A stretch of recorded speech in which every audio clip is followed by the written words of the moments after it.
So this is going to be Aquarius, God of the Underworld, or God of the Dead, Part 3. So here I have some more information that we're going to just go over real quick. So if you haven't watched Part 1 or Part 2, you could do that and then watch this video after, or you could just watch it now and you could just go back whenever you feel like it. But so we're going to start off where we basically left off at was Aquarius being lifted up, right?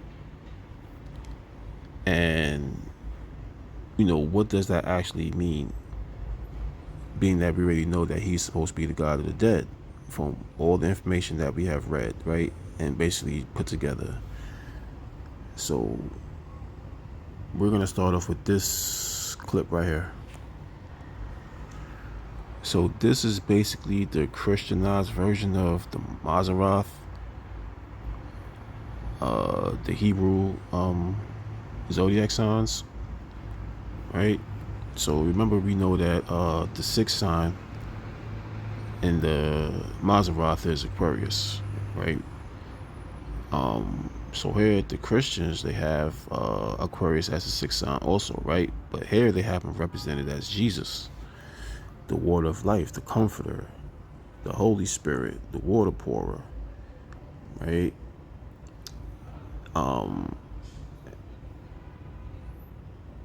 The stars that's in Aquarius, the two brightest stars, is Sal Dal Malik and Sal Dasud, right?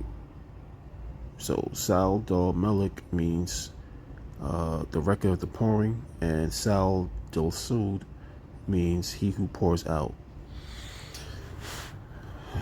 So basically, those two stars, those names is Arabic, right? So we have Arabic names of the stars and a Latinized version of the Mazzaroth, right? So we're gonna double check those in a second, right? But basically, remember we was talking about Aquarius being the god of the dead, right? And he is basically pouring out libations, right? And we also know that the spirits was also represented as being attributes to Aquarius, right? So here we have the Holy Spirit and we have the Word of Life being attributed to Jesus. And so we know that Jesus was actually killed and resurrected, right? He was lifted up, and after he had went away, he's supposed to return, right? So we know that the dead is supposed to actually return, right, to the living, according to the Bible, when Jesus comes back. So we're gonna just read that little situation real quick. So here it says in the Bible, the dead are expected to be raised to life during the resurrection, a time when Jesus will return to earth. This event is referred to as the second coming of Christ, according to the Bible. Those who have died in Christ will be resurrected first, followed by those who are living at the same time, followed by those who are living at the time of the second coming.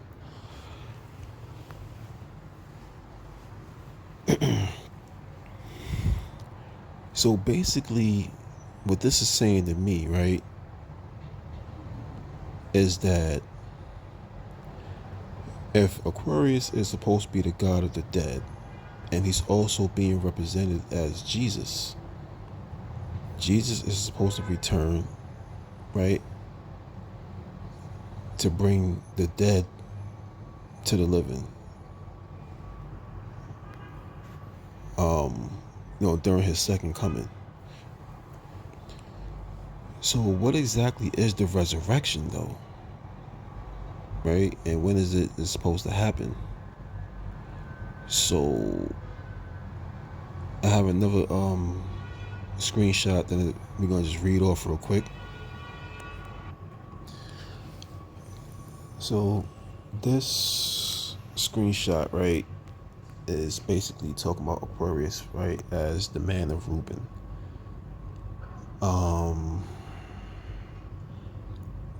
Let's just read. Okay, it says, the morrow after the Sabbath, the fourth part of the plan, no new work. Names of stars in Aquarius, Melchizedek, right? Again, Melchizedek is supposed to be the king, right? The priest king. And remember the star of Sal, what was it, Sal Dal Malik, right? The lucky star of the king. So there's people that actually say that that star is basically a representation of Melchizedek, right? So let's just keep reading, right? Then it says, the measure of a man, the perfect man, the man on the throne, atonement, life out of death, the living water, right? So in part two, for example, right, we mentioned a lot of about the dead and even death, right? So even though I was saying that Scorpio is usually the one that's always linked to say like the word death itself, but remember I was basically saying that he's the one that actually does like the atrocities, like, you know what I'm saying, in order for someone to become deceased or whatever the case may be. But we also see this death theme also with Aquarius, right? So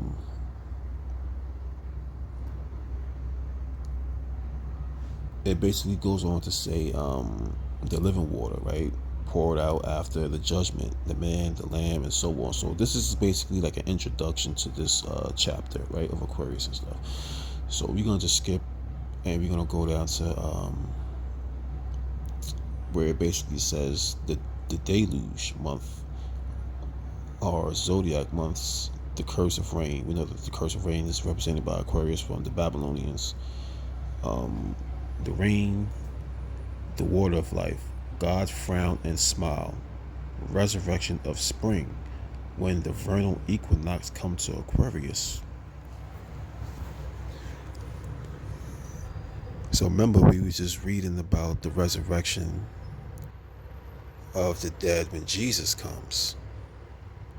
And then here it says the resurrection of spring when the vernal equinox is in Aquarius. So basically what this is saying to me is that when Aquarius is moving into the vernal equinox, which is the spring equinox, right? Is it the spring equinox? Right? That's basically like when the new age of Aquarius is really supposed to begin, right? So we know that the spring is actually the resurrection of life and all that. So I'm thinking that if Aquarius is actually the god of the dead and he is now moving into the spring equinox, that's basically saying to me that the dead, right, from Aquarius come all the way from the winter solstice into the spring equinox, right? He's basically bringing the dead to the living. That's what's basically happening. Now, it's kind of funny how,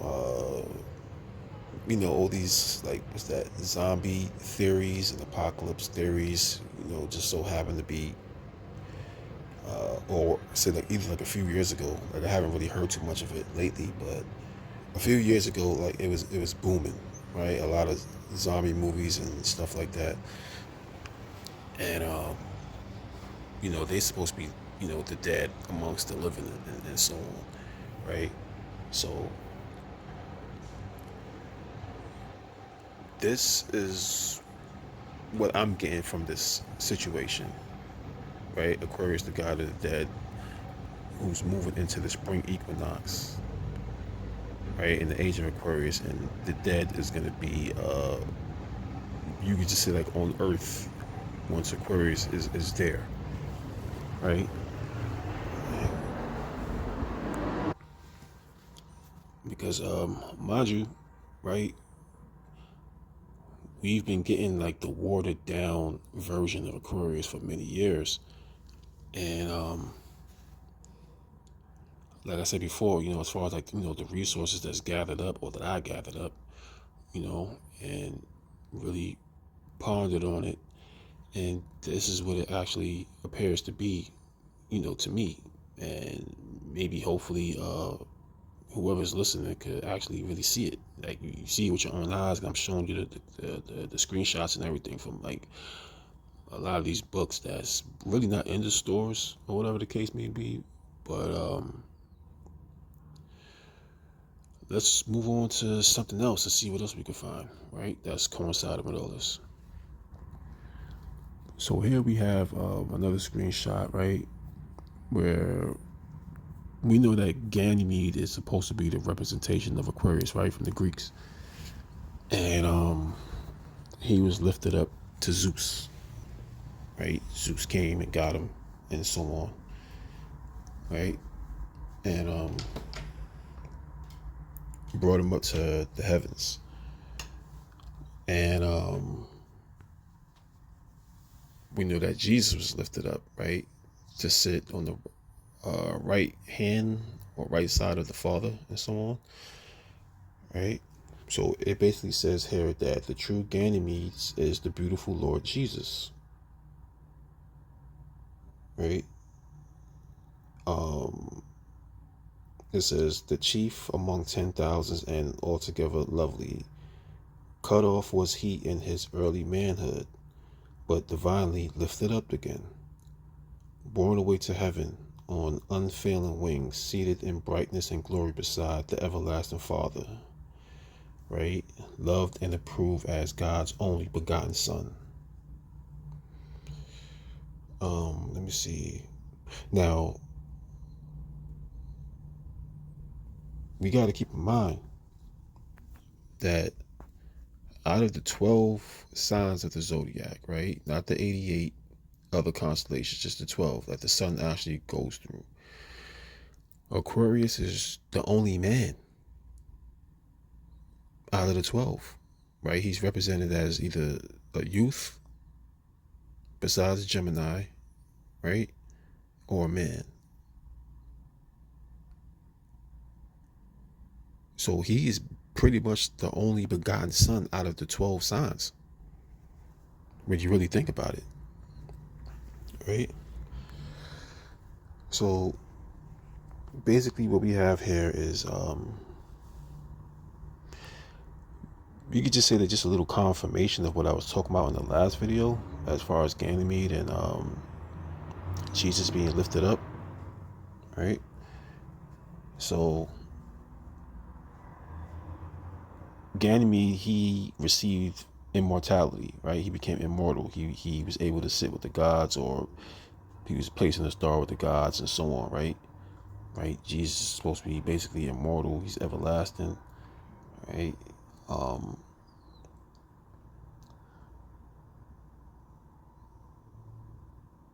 They died and then became immortal, right? So we have that death theme again, right? So let's move on to see what else we got. So here we basically have, the Sa'ad al-Melik, record of the outpouring, but we know that that actually means lucky star of the king, right? Melchizedek, the promise of the Holy Spirit we got going on here, right? So here, it says right here, right? Aquarius, house of benefits or gifts, the risen Messiah, pouring out the gifts of the Holy Spirit, right? Under the appointed type of water, Um, let me see what else we got in this. Let me see. Christ attribute nearly all that chapter to the future kingdom and glory of King Messiah, as they always call him. Let me see. Judah bore Leo, Reuben Aquarius. So basically, this is just a little extra confirmation from another book and so on, right? That just basically telling us that, the risen Messiah is going to be Aquarius, or it's going to be Aquarius, right? Especially when he returns, or when he actually enters the spring equinox. So here at the bottom, it says Aquarius was represented by the Etruscans, who derived their religion from the east, as seated on a throne composed of 12 altars. The Gentiles confounded Noah with Janus, Saturn, Dionysus, and other types of the sun in the lower hemisphere, the region of silence and night and of darkness. Right? So we remember from part 1 and 2 that Aquarius was actually stationed at the winter solstice. He was depicted as the canopic jar. He was basically in the underworld, the bottomless pit. Right? And we remember the Chinese constellations as far as like the graveyard, uh, the sorrows, the weepings, the cryings, and stuff like that, right? Um, so we just read just here, right? Um, the lower hemisphere, right? So basically, when the sun is in Aquarius, we get, these characters that's supposed to be like down there during, the winter and so on, right? So we see that the theme still hasn't changed, even though, Aquarius is basically not in the winter solstice no more. Because right now, it should be Sagittarius, right? Um, Especially when you're dealing with the sidereal zodiac, right? People still think, Capricorn is there because of the tropical zodiac and so on, right? So, again, this is just confirmation, right, of what we basically already know. So we're gonna try to like go in another route, right? Because remember we was talking about Crotos, right? Crotus, as far as being Saturn or Saturday, right? Um, Being labeled as the devil and so on, right? So who is actually the devil, right? We've seen depictions of, what we've been told basically, or shown, right? And usually Capricorn is basically labeled as the devil, right? He's shown as, the one with the hooves and the goat legs and whatever, right? And so on. So we're gonna go check in Mesopotamia, right? We're gonna go back and we're gonna analyze Enki real quick. So right here, right? Um, it's talking about Aquarius, right? And Enki. Because remember, we know that Aquarius is actually supposed to be the actual representation of Enki, as far as him being in the way of Enki or Ea, right? The 15 stars of Ea. And we know that Ea is basically the ruler of the southern hemisphere, right? We also know that, remember, we know that the king, right, star that's in Aquarius, right? Either should be Jesus or whatever the case may be, but more than likely, well, basically the point I'm trying to make is that it appears that Aquarius is actually the king of that southern hemisphere. Maybe because he was, you know, the one that actually represented the winter solstice at that time, right? And plus, he got the royal star right out of the four that marks the winter solstice. That's the southern fish, right? The star and the southern fish, Fomalhaut. So remember we spoke about that in the last video. So anyway, so here, basically it says, the winter solstice, the beginning of the rainy season on the Arabian Peninsula. As noted earlier, see Aquarius. The ibex was the emblem of the Sumerian freshwater god Enki. Then it says, consequently, when ibex was later split into two smaller constellations, Aquarius and Capricorn both retained their association with Enki. Aquarius was Enki himself, carrying a vase with the water of life. So we got the water of life. Remember in the last video with the angels that was supposed to be coming down from heavens, and they had the waters of life. Remember we saw Enki on the boat, and we saw the water and stuff coming out of him with the angels and so on, right? And Jesus, another person who's supposed to be represented as, pouring the water of life and so on, right? So it basically says that Aquarius and Capricorn were split. So it was originally supposed to be an ibex, I guess, in their what's this, the Arabian Peninsula, right? In Mesopotamia. And then it got split in two. This we just been told that, right? So we're gonna confirm that and see if this is basically true, or is there any more information that we can find out about it, right? So basically in the same book, right? So I actually have some images now, right? So it says Aquarius, which was the favorite animal and symbol of Enki, the god of fresh water.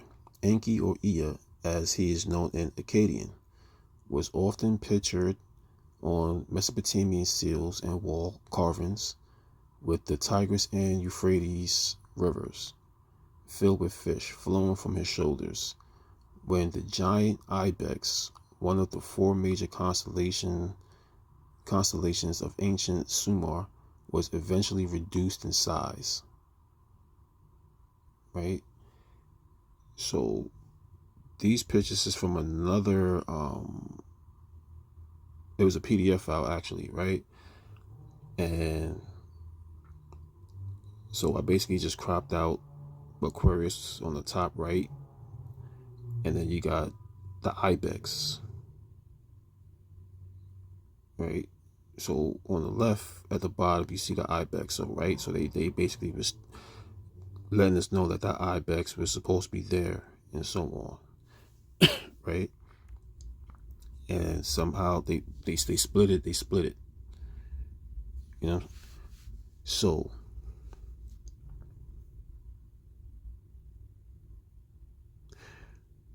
this makes you think. Well, it made me think, right? The giant ibex being split into two constellations, Capricorn and Aquarius. Then we see Enki, who's pretty much a man, right? Human form, right? Sitting on the throne, right? Let's look at that picture one more time. So he's sitting on the throne. He has the jug. You see the water with the fishes. And then you see his foot on the goatfish. Now, that's not even the southern fish. That's the goatfish right there.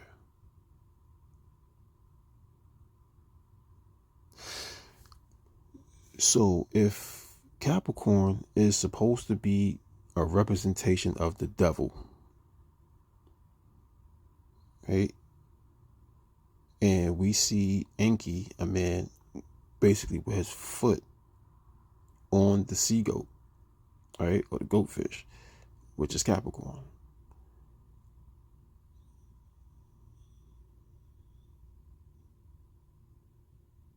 It is basically saying to me that, okay, Aquarius should actually be the devil, right? In human form.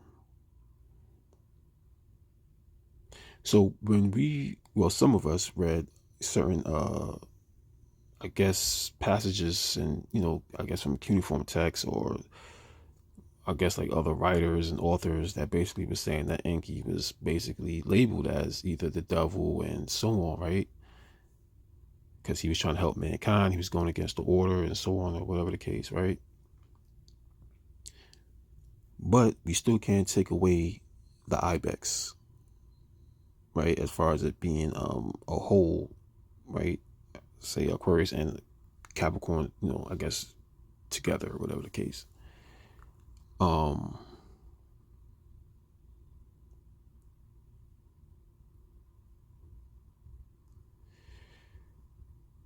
so basically, these two zodiac signs are adjoined together, right? They may appear to be separate, but if you look, right, we see that Aquarius is basically over the goat, right?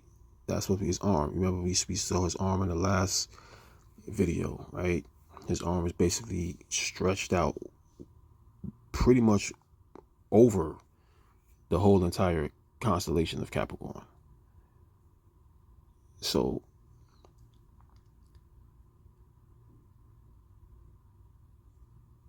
it must basically mean when the sun is actually in Capricorn, right? That it should also be in Aquarius too. Now, even though the constellations are separated by borders, right? So I'm gonna show you something real quick. So this is a old, maybe like 2022 or 21 when I made this, right? Because like I said, I pretty much had all this information for years. I used to post it on Instagram, but it's like I can't get nobody to actually see this stuff, like, But so basically, I'm gonna explain why I have these statues at the bottom, right, placed in these positions. But let's just focus on the top right quick, right? So basically what I'm trying to show here is that, so I already have a star highlighted. So in the left corner on the top, it says 1, basically Aquarius, right? So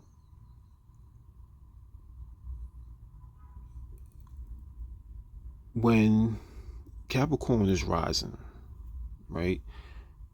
Aquarius is basically rising. You can basically say at the exact same time, and it may even rise before Capricorn because of the star that I got highlighted, right? So I'm gonna show you, right? As you can see, I got it. It says Capricorn, Aquarius, both ruled by Saturn, rises are joined together. Because, like I said, I knew this already. So on the right, pardon me, on the left, right, we see the east, right? Let me see if I can probably zoom in a little bit. Okay. So that star rises, right? Now it's kind of dark. So let me try to brighten up the light a little bit. Okay, so I have to overexpose it so you can see the boundary, right? The red boundary lines. So as you can see, that star, right? That's circled coming from the east, right above the E, right? Let me zoom in a little bit more if I can. I can't do it on this one. So I gotta brighten up, right? So it's rising. So all right, let me show you Capricorn, right? So you see the goat right there, Capricorn, right? So even though this star is highlighted and it rises basically before you even see Capricorn, right? Okay, so we see Capricorn rise and we see his stars, right? So it takes about at least like 30 minutes before Aquarius arm actually comes up, right? So we see Capricorn horn right there, and then we see Aquarius hand, right? That's supposed to be his hand right there, rising, right? So you see it going. Now, his arm, right? So as you can see, there's like a clamp, it looks like, from the boundary, the red boundary, it looks like a clamp, like right above Capricorn. You see? So again, when Capricorn is rising, Aquarius is basically right there. So they basically rising together, right? They're joined, right? So you see it go up and so on. So that's just basically confirmation, as far as what we just read. So now I'm going to show you why I got these statues, right? Basically here, right, in South America. So this is a map, right? And we have the zodiac signs, right? So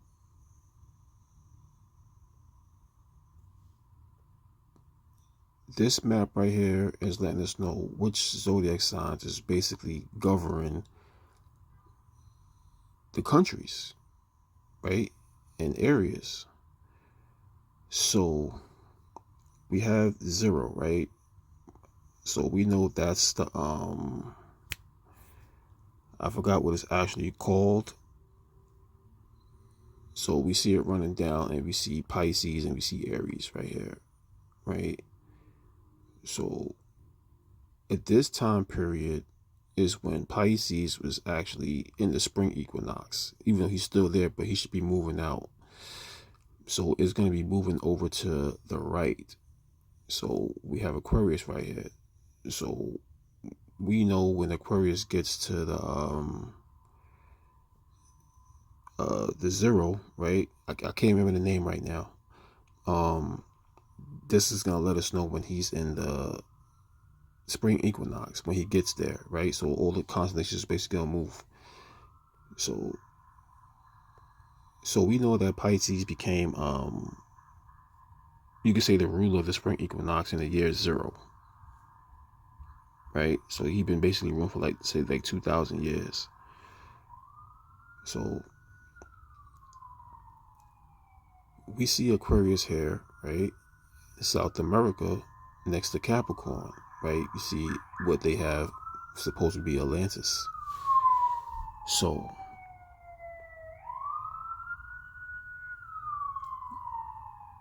what is the point, right? What does this have to do with anything? So I'm gonna read on the top, right? So of course I got this from a book, and it's about America, right? And it says the true and only way in which the origin and histories of the earthworks and ruins of America can be discovered is to search into the writings of the ancient European and Asiatic authors. Those writings are in themselves mysterious, but their incomprehensibility arises from the circumstances that are very large, that a very large part of them belong not to the old continent, but to America. America is the underground world of the ancients. So this was basically something that I made for Instagram along with other posts and so on. So I wrote, we know that the southern hemisphere is represented by darkness, right? The winter signs and so on, right? So remember when we seen one of the plains fair, right? We seen half of the shaded area, right, was representing the winter. So we just basically read that America is the underground world to the ancients. right? And we have the southern constellations, right? Say from Aquarius to Libra, right here in America. The southern constellations, the underworld, right? So Capricorn and Aquarius, right? More again, Capricorn was the one that was basically is labeled as the devil, right? Um, we know that from what we've been told that Lucifer, for example, right, is supposed to disguise himself as an angel of light, Satan and stuff like that, and he's basically represented as a man, right? He's being described as a man, and so on. Supposed to be the most beautifulest angel, that there was, and so on, right? Now we know that Aquarius as Ganymede, right? He was supposed to be the most beautifulest youth ever. Then that's the reason why Zeus allegedly, wanted to carry him up to Olympus and so on, right? So here we have Aquarius and Capricorn, right? So we basically have, say, like two descriptions, right? We have the illusionary devil, which is Capricorn, right? Capricorn is basically the illusionary devil, right? We got Aquarius being the god of the underworld, right? He's supposed to be the king. He's really the king of the underworld. It's him, right?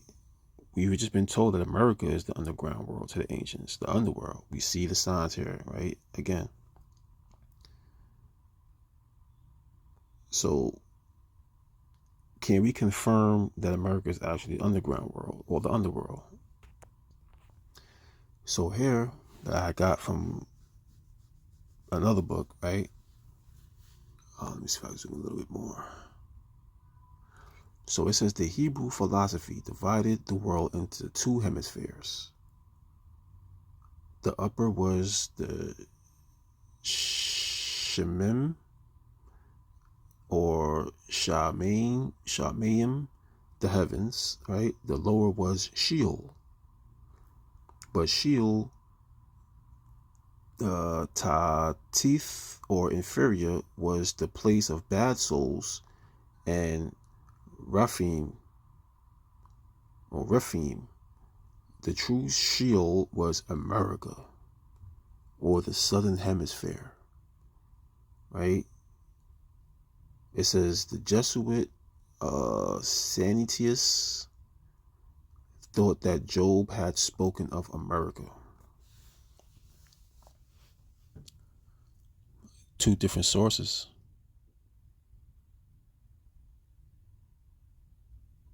right? Two hemispheres. We just read that what was it, the Hebrews, right? They divided the hemispheres. We know that the southern hemisphere is basically of the constellation is the underworld, right? Is Enki's is his domain. We know that Enki is a representation of Aquarius, right?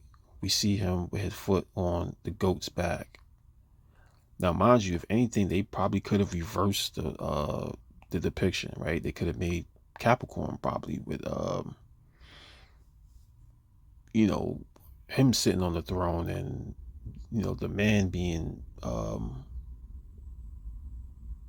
dominated in a sense, right? But it's the other way around, right? You got the man basically dominating what we think is actually the devil. Now, I am not saying that Aquarius is the actual devil, right? We just know that allegorically, right? By him being basically the king of the underworld and so on, right? We know Enki is the king of the Abzu, right? We know Abzu is supposed to be the abyss, right? He's in the deep. We know that Aquarius was in the pit, the underworld, and so on, right? We read all of that. part 2 and part 1, I believe, right? So basically, what it's just saying to me, again, from like all the resources that I had gathered, is that a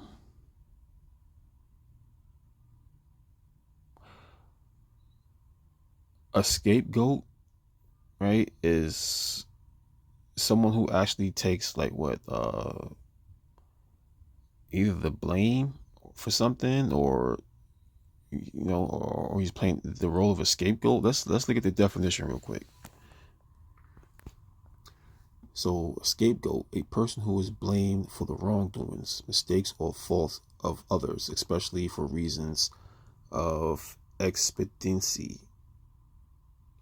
Let me see. In the Bible, a goat sent into the wilderness after the Jewish chief priests had symbolically laid the sins of the people upon it.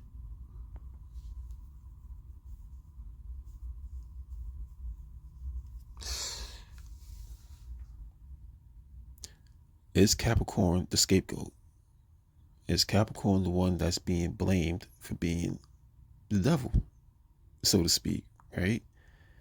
And all actuality, it's Aquarius, who's supposed to be the devil, but the goat is basically the one that's uh, running off with the sins of the people, right? So we know that from what we've read, some of us, right, that Enki is supposed to be the trickster, right? He's clever and stuff like that. He can fool you, right? And Enki doesn't seem, well, he gets blamed, but he finds himself getting out of these situations, right? We see him get out of a lot of situations, by him using his intellect and so on, right? And then we got Capricorn being the scapegoat, basically, pretty much, right? So basically, from another book, right, the same zodiac map, right? I basically just clipped it. No, matter of fact, this was like this in the book. Pardon me. So it basically, it starts talking about Aquarius and the locations and so on, right? And it's like saying, Aquarius is basically like in Atlantis, right? From where we think or been told that Atlantis should be at and so on, right? We know that Atlantis was supposed to be this advanced place, right? And so on, right? But we're gonna get into like the Atlantis situation, right? In another video, right? But we gonna move on. But this is just basically confirmation that that other picture is the real deal. Before we move on, right? This is another confirmation, right, from another book. As you can see it in the left corner. I forgot about this. Basically highlighted here in the yellow, right? It says Ptolemy, right? Situated under the Tropic of Capricorn and its companion Aquarius. To the right lies a land encircled by a vast ocean and inhabited by a race of naked men. So this was basically for another post, right? But I actually highlighted that, because for whoever want to read it, or they'll see whatever the case may be. If they made the correlations with the other pictures and stuff that I used to put up there. But so basically, just confirmed, that even Ptolemy knows that these two constellations is over there, and they basically talk about America. This is what they talk about, right? Because I think this is supposed to be the voyage of Vespucci, right? So this is just confirmation, right? Yeah, Amerigo Vespucci, right? His book. So we're gonna move on and see what else we got. So here in this book right here, right? Let me see where it says. Okay, it's talking about, okay, this period according to Proclus, right, was divided into 5 parts of 200 years each, corresponding to each of the 6 other planets whose zones the souls traveled, starting, no doubt, from Aquarius, which sign, according to Macrobius, I can't see, but was assigned to death.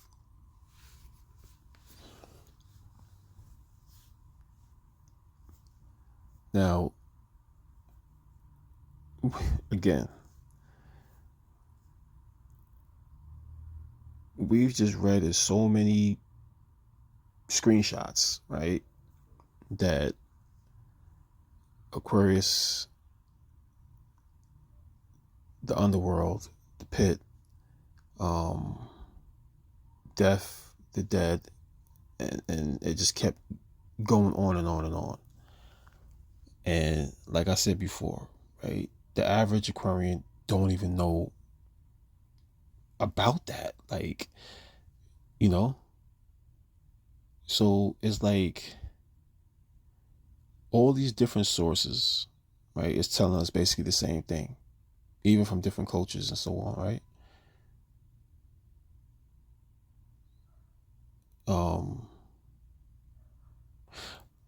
so again, it's just confirming everything, you know, and it's like when I first basically, you know, absorbed all this information, you know, I was just basically blown, right? Even though I kind of had a suspicion, right? Because even though I didn't say it like in the other videos, but I'm an Aquarius myself, right? I was born on February 17th, and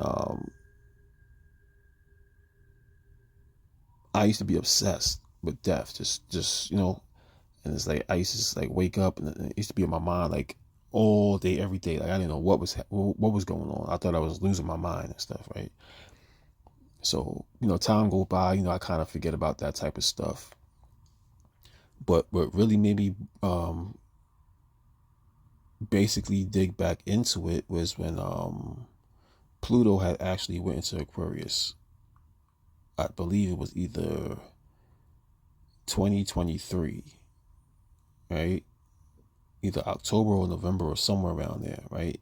And then it retrograded back into Capricorn, and then from Capricorn it retrograded back into Aquarius and stuff. And I think this is around the time when the situation with Gaza and you know all this mass death, you know what I'm saying? And I was making videos and I was trying to bring up this subject on the Instagram, but I kind of wasn't getting like no feedback, you know, because I know basically when new information, you know, I mean it depends on the people, like I said before, and who's really into this type of stuff, especially if it really has nothing to do with their sign, for example, right? But then I'm even surprised that you know even other Aquarians they don't really say too much, you know.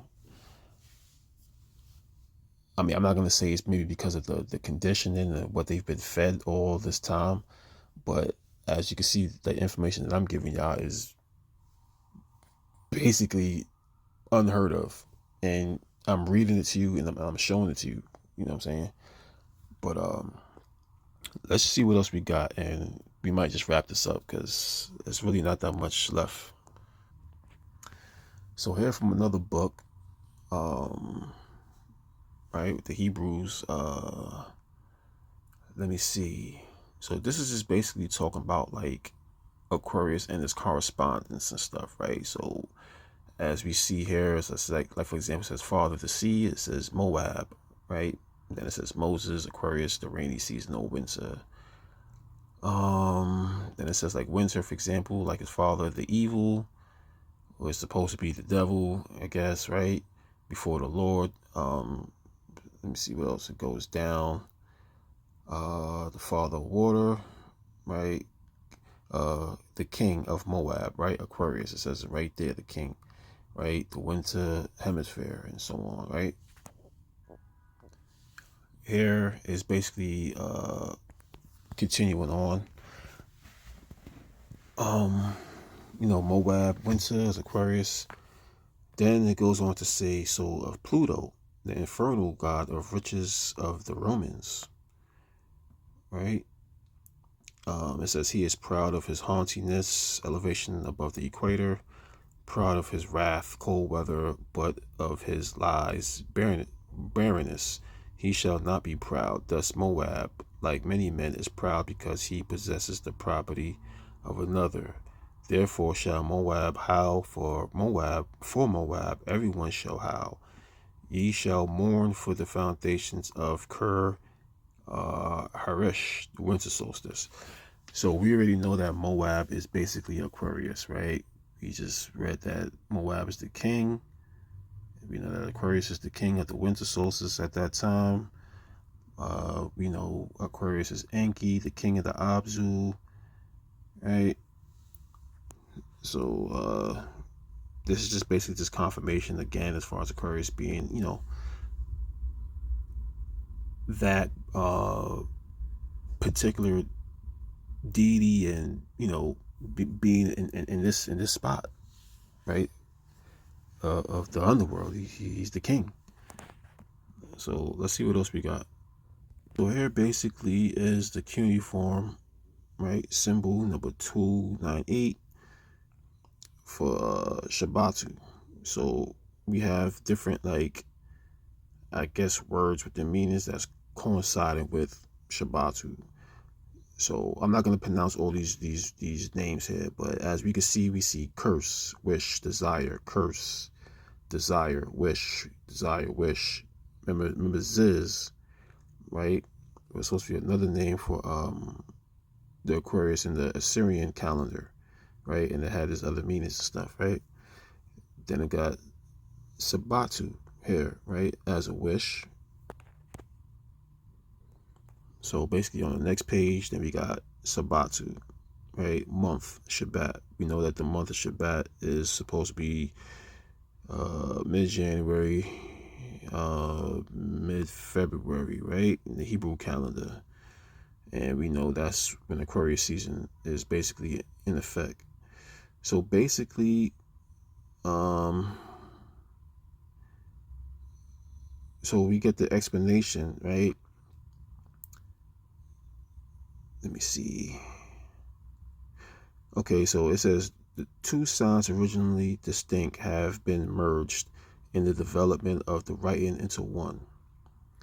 Number 298 clearly represents a jar or a measure crossed by 3 lines to indicate that it was divided into 3 parts. From this numerical value came the other sign, which, when first found, is far from an ideogram, is of different origin. Nearly all the meanings of this sign are connected with wishing or cursing. The earliest occurrence, or it is known to me and is in tablets such and such, right? Then it says where it seems to mean curse. Where else? A name which apparently means of life, the desire, right?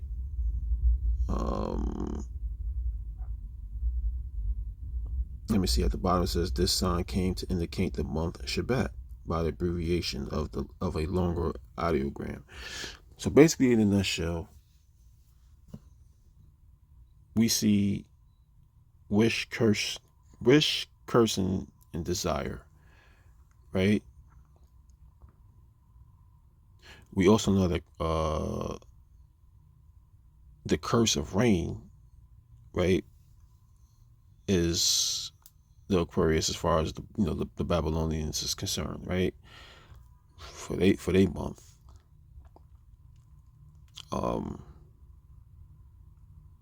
I mean, it's kind of questionable. So like, okay, why would you use the curse of rain? Why couldn't it just be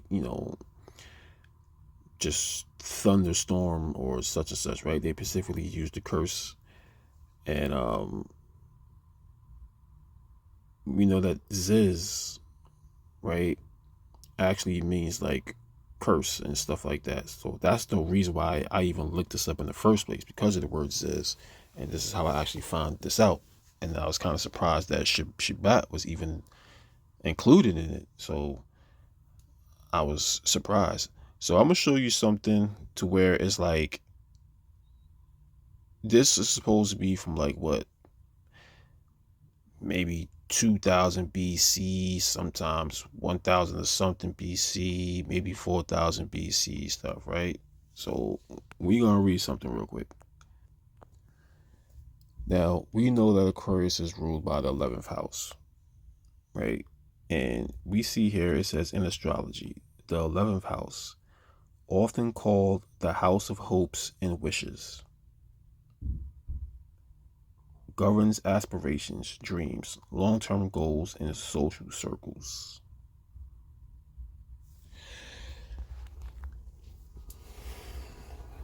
We just read that Shabbatu or Shabbat, right, has to do with wishes, desires, and even curses. Now, mind you, curses is not hair, right? Because, like I said before, it's basically the watered down version. You know, that's what we got. We got the watered down version, right? Everything been cleaned up to make it look nice and pretty, and so everybody can read it and think that this is what it is, but it isn't, right? So as you can see here in Peru, right? I got this book, this picture from a book about America. The picture on the left corner on the top was another book about America, right? And remember, I showed y'all the zodiac map. So here's the bigger one that's from the other book. So remember, we said that where Capricorn is at, right? So we see these guys in Peru, right, that actually look like they're worshiping, the goat.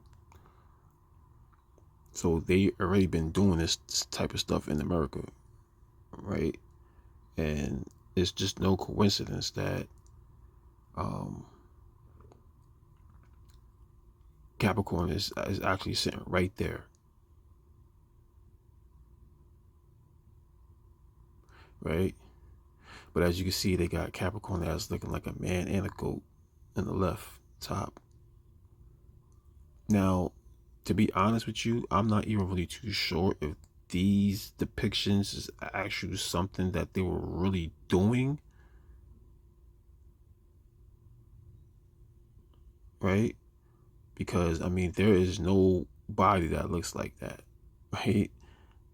So I don't know if they was making these things, or was these writers and that was making these depictions basically trying to tell us something else, right? Is it an allegory, right? Because we know that there's no creature that you could basically create. I mean, you probably can, as far as the one like on the bottom, make something like that, but either these guys knew where they were at when they was making these drawings, because apparently the natives did not draw this stuff, right? So it had to been the people that actually made these books.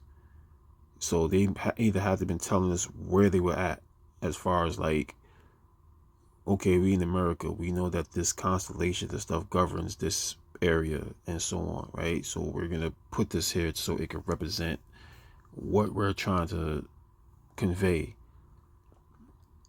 right? So remember, we just read that Aquarius is somewhat part of Atlantis. So even though he's like in the South America, like far to the east, and you got Atlantis like right above, right? So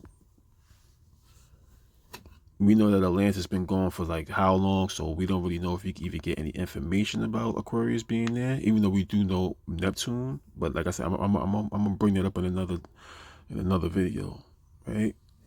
But you know, even people who actually must have seen these pictures, besides this map, probably didn't even, not one time, even think like maybe that's probably Capricorn, right? Because like I said, a lot of people is really not into this type of stuff, so they would never put that two and two together like that. They'll just think it's just Baphomet or something. So here we have Tlaloc, right? A Mexican deity.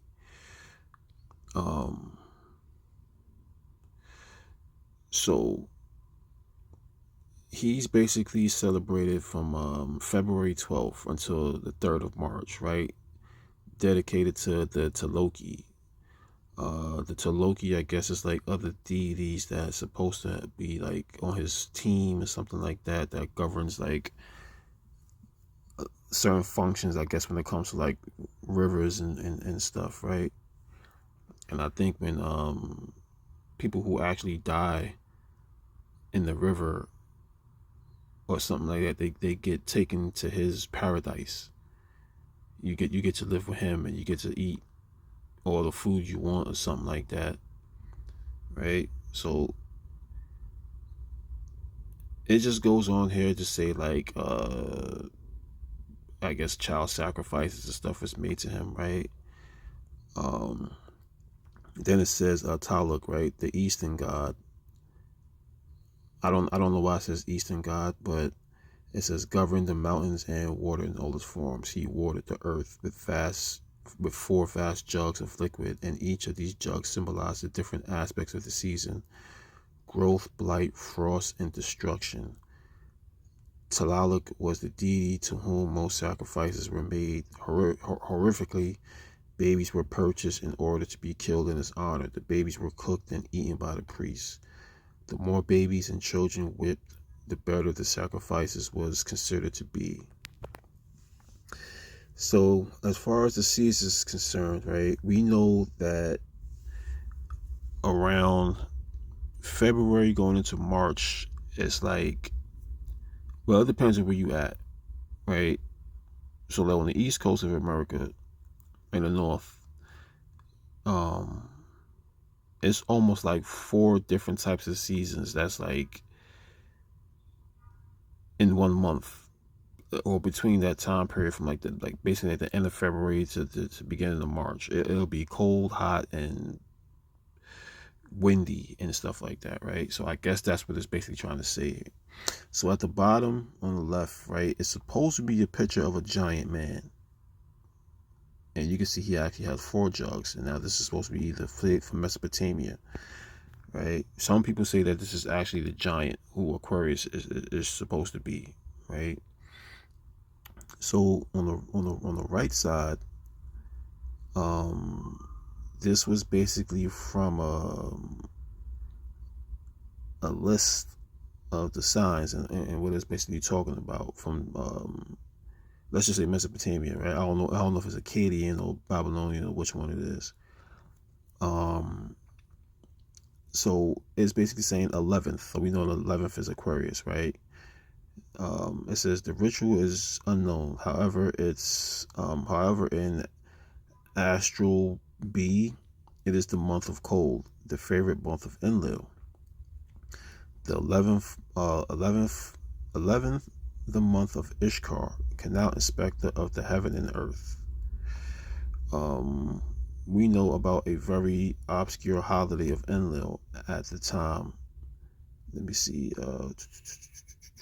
where many weepers participate, right? A sore, I guess that's Ashar, right? State ritual contains the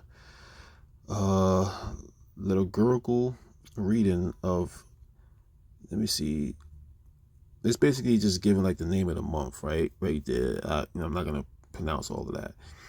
In the later text, it says the people of Nepal, right, appeal to Enlil with a request not to flood their city and not to freeze them. one can suggest the rituals of the month may be related to the image of the flood and the world crush.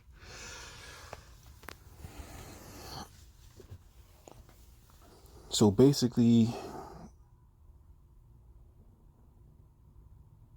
we know from other explanations about this month where Enlil is being called upon to not to flood and freeze them. And we know that the people was actually mourning, I guess, the people who actually had died in the flood, right, during this month, from other texts. So remember, we have the weeping theme from, like, as far as like death, right, and there is pouring out libations for the people who actually had died in the flood, right. So we know that from what we've been told, the flood was supposed to actually wipe out humanity. So that's supposed to be everybody besides Noah and his family, right? From what we've been told. Now, was it literal? Was it an allegorical thing? Right? We know that Aquarius was always being linked to the flood. Um, Again, because it probably depends on where these people was at, and we've also seen that I guess January and February was the time of their rainy season, right? But we know, like, over here in say America, for example, on the East Coast, in the North, we get snow over here and stuff like that, right? Everything is basically dead, right? So pretty much we got the weeping themes, right? With Talalik, the babies were crying, they basically weeping and stuff like that. And I forgot somewhere else I had read too, to where they will pluck the baby's fingernails, or they'll pull the fingernails out of the finger to make them cry even more if they weren't crying loud enough and stuff like that. So,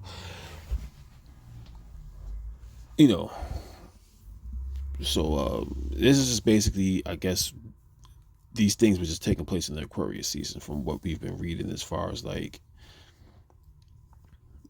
death, weepings, and in a sense punishment and stuff like that. So let's see what we got.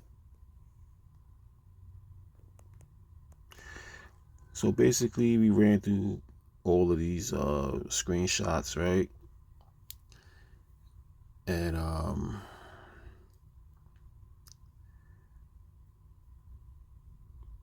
we basically took an unexpected turn, right, as far as what we've been talking about from part 1 and part 2. So now we know locations. We know where these zodiac signs, as far as say Aquarius, is basically ruling at, and where he's going to end up at next, which we know he should be moving into West Africa by the time of the age of Aquarius is in full effect. We know that America was known as the underworld, Sheol. We know the southern hemisphere, the constellations is in America.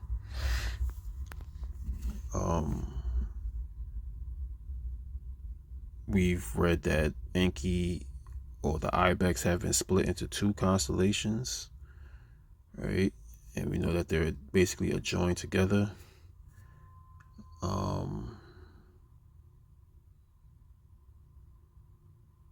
We read about Jesus, right?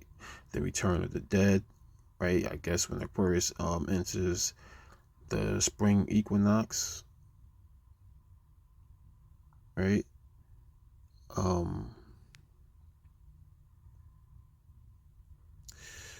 So pretty much, we're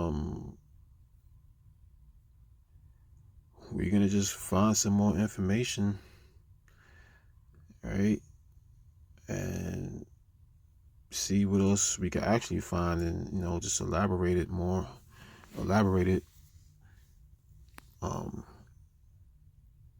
Like I said, even when I read this stuff myself, I still be like, wow, because when you've been basically like told, that's it, like that's if you really into this type of stuff, or as far as like say zodiac signs concerned, and you just be hearing all this one-sided stuff about your sign, and you think that's just it, or you heard one little myth here, two little myths there, and you just, oh, that's cool, my sign is represented by this such and such, and you just go about your business, and you might think, some people take pride into they zodiac sign and what's actually coinciding with them, and you know and so like I said, right, you ain't hearing nothing about no happy, cheerful, it was just basically like underworld stuff. You see what I'm saying? Like stuff that you would have never even expect about Aquarius. Like you would never expect if you ain't never read none of this stuff. So most of these screenshots from these books are like not in stores. Some of them, right? But you could probably find like PDFs, and you know, the ones that I'm gonna say that's in the stores, that's that got all colorful, like book covers and written by a lot of women, you know, as a lot of regurgitated information that makes you know kind of like take away the real, the darkness, right? The real darkness, not just Aquarius is rebellious. Okay, yeah, we know that, right? But the real darkness, like what is really, when these people were actually writing these things down, what they was experiencing, what they was really seeing, what they was really going through, these real rituals, real uh lifestyles that these people were actually really living and stuff, right? So within time pass, and you got different religions that get rid of certain things, right, to create like a new narrative. And like we have read from the Christian Maseroth, right, Aquarius, this is it just became basically like he pouring out the water and stuff like that. But we know from the Arabic, them stars, it means like he, lucky star of the king, and so on, and luck and fortune, and stuff like that, right? Um, so that's just basically let like things be changing, right? So even though the Arabic word is still there, and I think we got some more for part 4, right? That could probably still stay on the same topic to a degree, right? But so basically, what we did is we identified, right, Aquarius, right? We basically like lifted the veil. Um, it's like we exposed them, right? So, whoever, or the people, or either religion or whatever the case, right? They, either try to hide his identity. And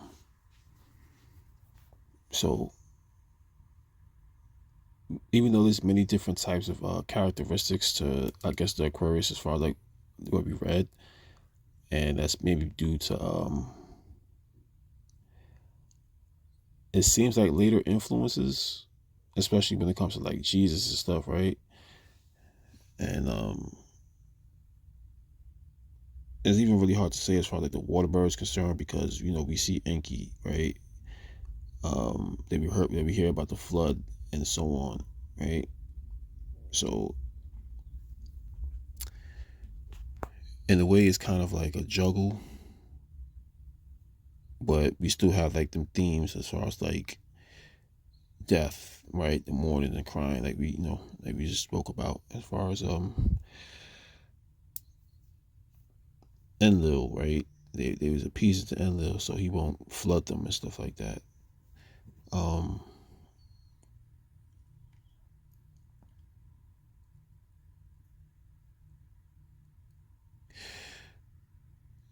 so we basically, you could say, found, right, Aquarius location, so we know that he's in America, right?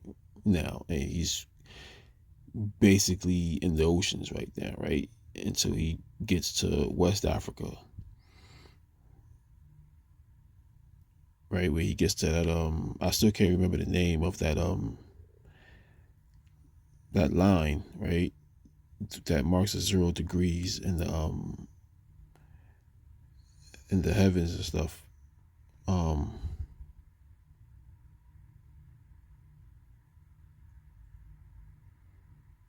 so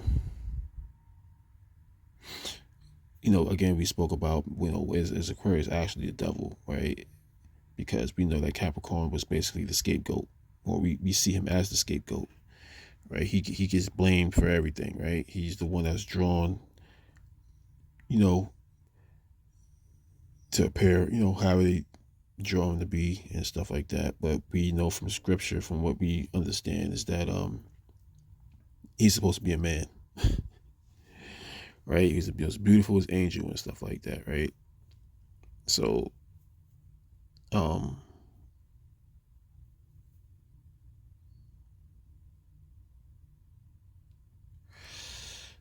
so basically, that's gonna be it for part 3, man. So hopefully y'all stick around. Hopefully y'all even read it. I mean, not read it, but hopefully y'all actually listen to this video. Hopefully y'all go back to part 2 and part 1. Um, and just see what's been missing all this time. Like, this is a revelation right here. This is new information, right? This is revolutionary right here, like. So let's just say, the Aquarius should be like, wow, I'm basically recognized again, like, you know what I'm saying? But so we gonna make a part 4, gather more sources and stuff, and see you in the next video.